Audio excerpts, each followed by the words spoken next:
Ultrasound చేయలే పిల్లలకు.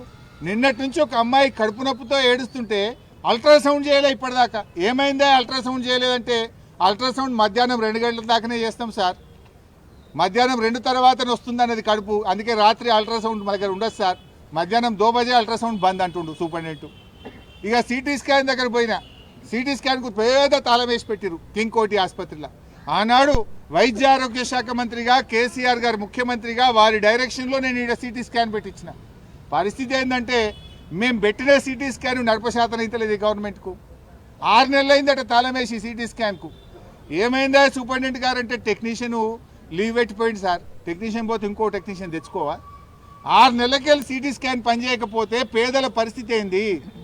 పేదలు ప్రైవేట్లో పోయి సిటీ స్కాన్ చేయాలంటే 4,000 5,000 ఖర్చు అయింది కదా. 6 నెలలకెళ్ళి సిటీ స్కాన్ రూమ్కు తాళమేసి పెట్టిందంటే ఈ పాలన ఎట్లా ఉందో మనం అర్థం చేసుకోవచ్చు.